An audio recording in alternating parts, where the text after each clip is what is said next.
प्यारे बच्चों, कैसे हैं आप सब? आशा करती हूँ आप सब अच्छे होंगे, स्वस्थ होंगे। स्वागत है आपका इस कक्षा में। आइए आज हम पढ़ते हैं हिंदी व्याकरण का पाठ 4 शब्द रचना। उपसर्ग। उपसर्ग शब्द उप और सर्ग से मिलकर बना है। उप का अर्थ है निकट और सर्ग का अर्थ है सृजन। इस प्रकार उपसर्ग का अर्थ हुआ निकट आकर रचना कर, यानी कि नया शब्द बनाना। जो शब्दांश किसी शब्द से पहले जुड़कर या तो उसके अर्थ में परिवर्तन कर देते हैं या अर्थ में कुछ विशेषता ला देते हैं, उन्हें उपसर्ग कहते हैं। अब जैसे यहाँ पे कुछ उदाहरण देखिए। उपसर्ग और मूल शब्द, ठीक है। अधिक का अधिकार, आजीवन आजीवन, निवास निवास, चौपाल चौपाल, ठीक है। अब उपसर्ग के भेद। हिंदी भाषा में 5 प्रकार के उपसर्ग मिलते हैं, ठीक है। इनमें सबसे पहले संस्कृत शब्दों में प्रयोग किए जाने वाले उपसर्ग, ठीक है। हिंदी के उपसर्ग, उर्दू के उपसर्ग, उपसर्ग की तरह प्रयोग किए जाने वाले अव्यय, अंग्रेजी के उपसर्ग, ठीक है। आप पहला ले लीजिए। संस्कृत शब्दों में प्रयोग किए जाने वाले उपसर्ग। अ रहित अभाव, अ मतलब अज्ञान, अशांत, अजीब। अति बहुत, अतिरिक्त, अतिवृष्टि। अधि ऊपर, अधिकार, अधिभार। अनु पीछे, अनुकरण, अनुसार, अनुनय। अप बुरा, अपमान, अपवाद, अपकार। लेकिन यहाँ पे ऐसे बहुत सारे दिए गए हैं, मैं आपको कुछ कुछ बता देती हूँ। अभि अभिवादन, अप अवनत, अवगो। आजन्म, आक्रमण। उन्नति, उत्थान। उपमंत्री, उपस्थित। दुर्जन, दुराचार। दुस्सह, दुश्चरित्र। निष्ठा, निरोध, निबंध। निर्धन, निर्वहन। पराक्रम, पराजय। परिणाम, परितोष। प्रगति, प्रसिद्ध। प्रतिवादी, प्रतिध्वनि। विशेष, विकार। संपूर्ण, संतोष। सुलेख, सुधार। सधन्यवाद, सपरिवार। अब आते हैं हिंदी के उपसर्ग। अ अथाह, अज्ञान, अ का मतलब होता है नहीं। अधमना, अधखिला। अनपढ़, अनदेखा। 29 39 कपूत, कुराज। सपूत, सधन्यवाद। सुगण, सुजाऊं। दुबला, दुकाल। निडर, निकम्मा। बिन ब्याही, बिन देखा। भरसक, भरपे। अब आते हैं उर्दू के उपसर्ग। कमजोर, कमक। गैर जरूरी, गैर सरकारी। बदशक्ल, बदनीयत। बिला वजह, बिला शक। बेशक, बेघर, बेईमान। नापसंद, नालायक। लापरवाह, लाइलाज। हर एक, हर दिक। नंबर 4, उपसर्ग की तरह प्रयोग किए जाने वाले अव्यय। अनंत, अनादि। कुख्यात, कुकृत्य। पुराकाल, पुरातत्व। प्राकथन, प्रागवैदिक। अंतःकरण, अंतराल। तिरस्कार, तिरोहित। पुनर्जन्म, पुनर्मिलन। चिरकाल, चिरस्थायी। अज्ञान, अहिंसा। सज्जन, सद्भाव। बहिर्मुखी, बहिरंग। सहमति, सहोदर। समरूप, समतल। अलंकार, अलंकरण। फिर आते हैं अंग्रेजी के उपसर्ग। Assistant collector, assistant manager. Vice chancellor. Headmaster. Chief minister. Sub inspector, ठीक है। तो ये थे हमारे उपसर्ग। अब बात करते हैं प्रत्यय की। मीठा आई, मिठाई। खट्टा आई, खटाई। बुरा आई, बुराई। जो शब्द मूल शब्द के अंत में जुड़कर नए शब्द बनाते हैं वे प्रत्यय कहलाते हैं। प्रत्यय के भेद। प्रत्यय मुख्यतः 2 प्रकार के होते हैं, कृत प्रत्यय और तद्धित प्रत्यय, ठीक है। सबसे पहले हम बात करेंगे कृत प्रत्यय की। जो प्रत्यय धातु या क्रियाओं के अंत में जुड़कर संज्ञा, विशेष, विशेषण आदि शब्द बनाते हैं तथा उनके अर्थ में विशेषता ला देते हैं वे कृत प्रत्यय कहलाते हैं। जैसे तैराक, तैराक। रुकावट, रुकावट। खिलौने, मिलाप। चूंकि कृत प्रत्यय शब्द के अंत में लगते हैं इसलिए इन्हें कृदंत, कृदंत भी कहते हैं।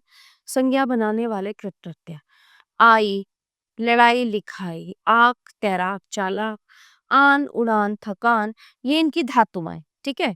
आप मिलाप, आव चुनाव खिंचाव, आवट सजावट मिलावट, इयल सड़ियल, ई हंसी, तो बचत, ती घटती, नी ओढ़नी। विशेषण बनाने वाले कृत प्रत्यय अक्कड़, कुबुलक्कड़, घुमक्कड़, आऊ, बिकाऊ, टिकाऊ, उड़ाऊ, आकू, पढ़ाकू, लड़ाकू, एयार, गवैया, नचैया, लिखैया, दा, देनदा, लेनदा। ठीक है। अब बात करते हैं नंबर 2 तद्धित प्रत्यय। जो प्रत्यय क्रिया या धातु की नहीं बल्कि संज्ञा, सर्वनाम, विशेषण या अव्यय शब्दों के अंत में जुड़ते हैं उन्हें तद्धित प्रत्यय कहते हैं। जैसे खट्टा, खटास, माना, मानवता। संज्ञा से संज्ञा बनाने वाले तद्धित प्रत्यय आई, पंडिताई सेवकड़ी, आर, लुहार सुनार, इया, डिबिया खटिया लुटिया, ई, घंटी पहाड़ी रस्सी, एरा, सपेरा लुटेरा ममेरा, क, लेखक पाठक बालक, ता, मानवता दानवता कुशलता, त्व, देवत्व गुरुत्व शिष्यत्व, दा, दुकानदार जमींदार पहरेदार, नी, चांदनी नथनी, पन, लड़कपन बचपन, वा, गाड़ीवा कोचवा। संज्ञा से विशेषण बनाने वाले तद्धित प्रत्यय आ, भूखा प्यासा, आलू, दयालु श्रद्धालु कृपालु, एक, धार्मिक मासिक नैतिक पौराणिक, इत, पुष्पित अंकुरित, ई, जंगली पंजाबी देहाती, इन, नमकीन रंगीन शौकीन कुली, ई, दर्शनीय भारतीय राष्ट्रीय पर्वत, ईला रंगीला रसीला चमकीला जहरी, ऊ, पेटू ढालू, मैं, जल में सुख में दुख में। विशेषण से संज्ञा बनाने वाले तद्धित प्रत्यय आई, अच्छाई बुराई ऊंचाई लंबाई, आस, मिठास खटास, आहट, कड़वाहट चिकनाहट, ई, गरीबी अमेरी दिलेरी बुद्धिमान, ता, लघुता वीरता सुशीलता कुटिलता, पन, कालापन मोटापन गोरापन और दुबलापन। अरबी फारसी के कुछ प्रत्यय नाक, खतरनाक खौफनाक, दान, फूलदान पीकदान, दार, मालदार मंद, अक्लमंद। प्रत्ययों के योग से बने शब्द आध्यात्मिकता, दयालुता, भारतीयता।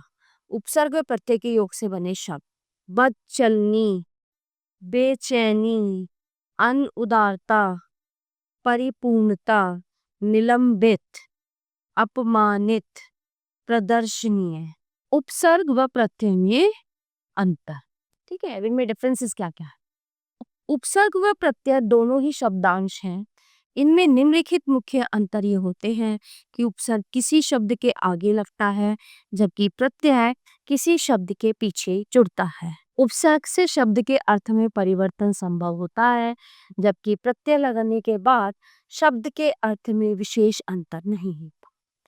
अब अगला टॉपिक, अगला विषय पढ़ते हैं हम संधि। संधि मतलब जोड़। सामान्य अर्थ में संधि का अर्थ है मेल या समझौता। व्याकरण में संधि का अर्थ है वर्णों की ध्वनियों का मेल। जैसे गिरी जमा ईश गिरीश, सूर्य जमा उदय सूर्योदय, महा जमा ऋषि महर्षि। दो ध्वनियों के पास आने से उनके मिलने पर जो विकार उत्पन्न होता है उसे संधि कहते हैं। संधि विच्छेद, जिन अक्षरों के बीच संधि हुई है उनको पहले की तरह बिना संधि के लिखना संधि विच्छेद कहलाता है। जैसे महर्षि का संधि विच्छेद होगा महाजमा ऋषि। संधि के प्रकार, संधि 3 प्रकार की होती है, स्वर संधि, व्यंजन संधि और विसर्ग संधि। स्वर संधि, जब मिलने वाले दो शब्दों में से पहले शब्द के अंत में और दूसरे शब्द के आरंभ में स्वर होते हैं तो इनके मेल से होने वाली संधि को स्वर संधि कहते हैं। व्यंजन संधि, जब मेल होने वाले दो शब्दों में से पहले शब्द के अंत में कोई व्यंजन और दूसरे शब्द के आरंभ में कोई स्वर या व्यंजन आता हो उनके बीच होने वाली संधि को व्यंजन संधि कहते हैं। विसर्ग संधि, जब मेल होने वाले दो शब्दों में से पहले शब्द के अंत में विसर्ग और दूसरे शब्द के आरंभ में कोई स्वर या व्यंजन हो तो उन दोनों के बीच होने वाली संधि को विसर्ग संधि कहते हैं। स्वर संधि के भेद। स्वर संधि के 5 भेद होते हैं: दीर्घ संधि, यण संधि, गुण संधि, वृद्धि संधि और अयाज्ञ संधि। सबसे पहले हम बात करेंगे दीर्घ संधि की। जब ह्रस्व या दीर्घ अ, ई, उ, रै के आगे वही ह्रस्व या दीर्घ स्वर आए तो दोनों के स्थान पर दीर्घ स्वर हो जाता है। जैसे देव जमा आल्य देवालय, कवि जमा ईश कवीश, सत्य जमा रवि जमा इंद्र रवींद्र, सत्य जमा अर्थी मतलब सत्यार्थी। आगे चलते हैं यण संधि। यदि ह्रस्व या दीर्घ ई उ रै के साथ कोई भिन्न स्वर आए तो ई का य तथा उ का व और रै का इधर का र हो जाता है। जैसे अति अंत अत्यंत, यद्यपि यद्यपि, प्रत्युत्तर प्रत्युत्तर, सुआगत स्वागत, पित्राज्ञा पित्र आज्ञा पित्राज्ञा। फिर आता है गुण संधि। अ या आ के आगे यदि ई या ई आए तो दोनों के स्थान पर ए, और यदि उ या उ आए तो दोनों के स्थान पर ओ तथा इर हो जाता है। रे का अर हो जाता है। जैसे महाईश महेश, परमेश्वर परमेश्वर, परोपकार परोपकार, महाउत्सव महोत्सव, देवर्षि देवर्षि। वृद्धि संधि। यदि अ या आ के आगे ए या आई आए तो दोनों के स्थान पर आई, ओ या औ आए तो दोनों के स्थान पर औ हो जाता है। जैसे मत एक के मत एक के, तथा एव तथै, महाऐश्वर्य माहेश्वर्य, सदैव सदैव, महाऔषधि महौषधि। अयादि संधि।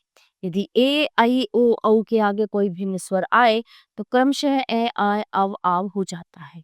जैसे ने अन नयन, गे अक गायक, पो अन पव पो अक पाफ। व्यंजन संधि के भेद। व्यंजन संधि के 3 वर्ग बनाए जा सकते हैं: व्यंजन और स्वर का मेल, वाक ईश वागीश। स्वर और व्यंजन का मेल, आच्छादन आच्छादन।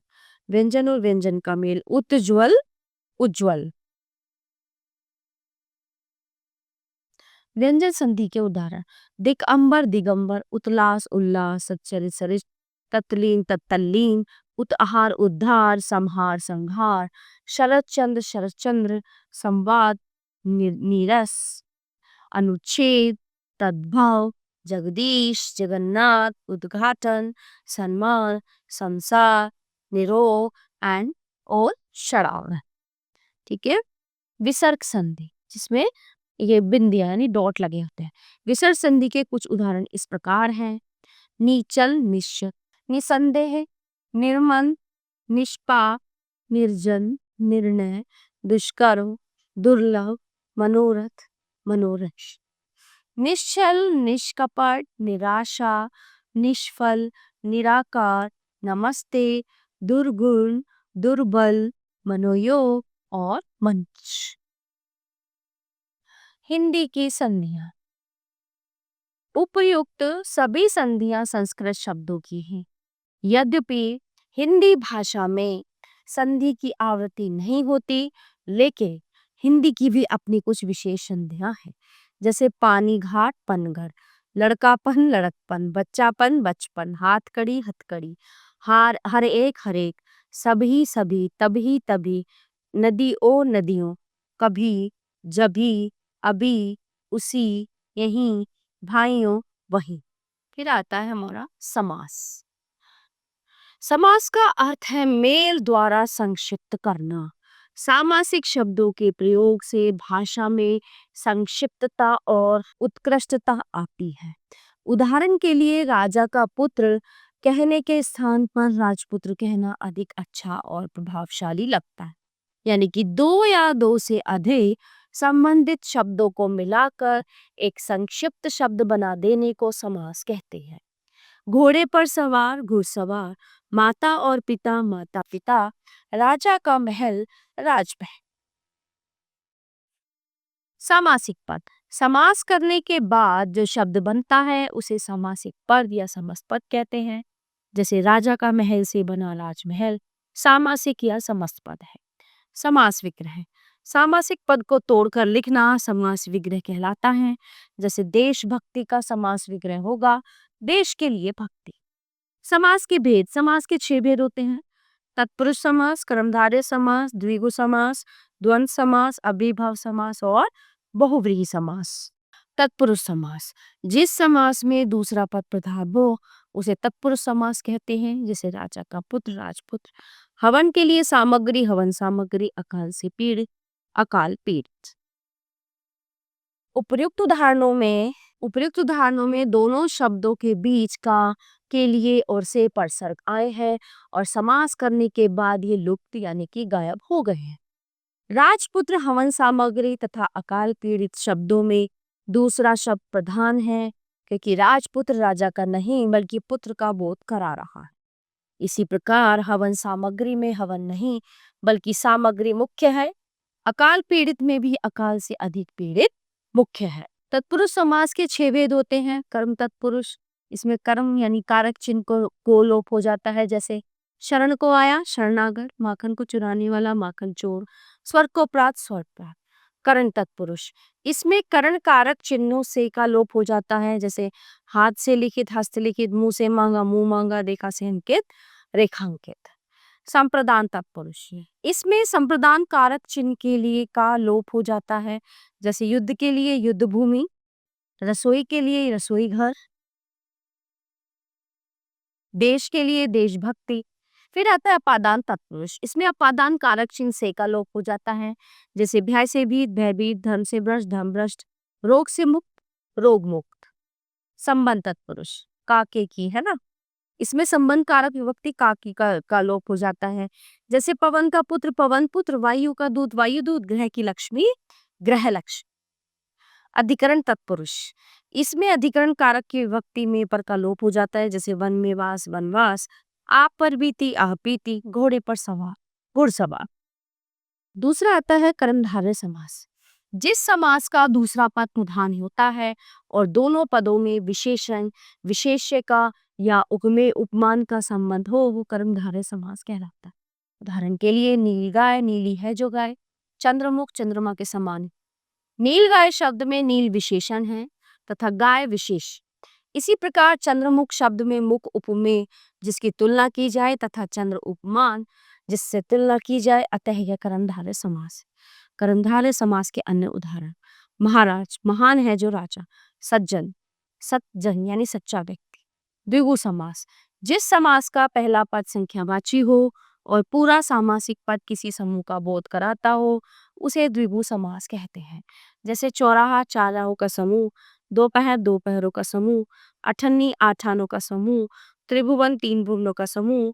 नवरात्र, 9 रातों का समूह। फिर आता है हमारा द्वंद्व समास, जिस समास में दोनों पद प्रधान हो वो द्वंद्व समास कहलाता है। जैसे राधा कृष्ण, राधा और कृष्ण। गुरु शिष्य, गुरु और शिष्य। दिन रात, दिन और रात। द्वंद्व समास का विग्रह करने पर और लगता है, अतः द्वंद्व समास। अव्ययभाव समास, जिस समास में पहला पद प्रधान या अव्यय होता है तथा समस्त पद अव्यय बन जाता है, उसे अव्ययभाव समास कहा जाता है। जैसे यथाशक्ति, शक्ति के अनुसार। आजीवन, जीवन भर। आजन्म, जन्म भर। प्रतिदिन, प्रति। इन सभी शब्दों में यथा, आ, प्रति अव्यय है। इन अव्ययों के योग से संपूर्ण पद अव्यय रूप में प्रयोग किया जाता है। यह ध्यान रखने की बात है कि उपयुक्त सभी शब्दों में पहला शब्द मुख्य है। आजीवन में जीवन की नहीं भल की प्रधानता है। यथाशक्ति में शक्ति की नहीं बल्कि यथा के अनुसार की प्रधानता। बहुब्रीहि समास, जिस समास में न पहला न दूसरा पद प्रधान हो बल्कि समस्त पद किसी अलग ही अर्थ का बोध कराते हों, उसे बहुब्रीहि समास कहते हैं। जैसे नीलकंठ, नीला है कंठ जिसका अर्थात शिव। पीतांबर, पीला है अंबर वस्त्र अर्थात कृष्ण। दशानन, 10 है मुख जिसके, शीश जिसके अर्थात रंग। हम देख सकते हैं कि उपयुक्त उदाहरणों में दोनों पद प्रधान हैं, अर्थात समस्त पद है प्रधान है। इन सभी शब्दों से किसी अन्य अर्थ का बोध हो रहा है। याद रखिए, कई शब्द बहुब्रीहि तथा कर्मधारय दोनों ही समास में प्रयोग होते हैं। ऐसे में कौन सा शब्द किस समास का उदाहरण है, ये निर्णय उसके व्याख्या को देखकर किया जा सकता है। जैसे पीतांबर, पीला अंबर कपड़ा कर्मधारय। पीतांबर पीला है अंबर वस्त्र जिसके अर्थात कृष्ण, बहुब्रीहि। अब देखते हैं इस पाठ से हमने क्या जाना। जो शब्दांश किसी शब्द से पहले जुड़कर उसके अर्थ में परिवर्तन या विशेषता ला देते हैं, उन्हें उपसर्ग कहते हैं। जो शब्दांश मूल शब्द के अंत में जुड़कर नए शब्द बनाते हैं, उन्हें प्रत्यय कहते हैं। प्रत्यय दो प्रकार के होते हैं, कृत प्रत्यय व तद्धित प्रत्यय। दो ध्वनियों के मिलने से जो विकार उत्पन्न होता है उसे संधि कहते हैं। संधि के 3 भेद होते हैं, स्वर संधि, व्यंजन संधि, विसर्ग संधि। स्वर संधि के 5 भेद होते हैं, दीर्घ संधि, यण संधि, गुण संधि, रद्धि संधि और अयाति संधि। 2 या 2 से अधिक शब्दों को मिलाकर संक्षिप्त शब्द बनाने को समास कहते हैं। समास किए शब्दों को तोड़ना समास विग्रह कहलाता है। समास के बाद बने शब्द को सामासिक पद या समस्त पद कहते हैं। समास के 6 भेद होते हैं, तत्पुरुष समास, कर्मधारय समास, द्विगु समास, द्वंद्व समास, अव्ययीभाव समास और बहुव्रीहि समास। प्यारे बच्चों, ये पाठ यहीं पे समाप्त होता है। आशा करती हूँ आपको अच्छे से समझ आया होगा। मिलते हैं अगली कक्षा में। धन्यवाद।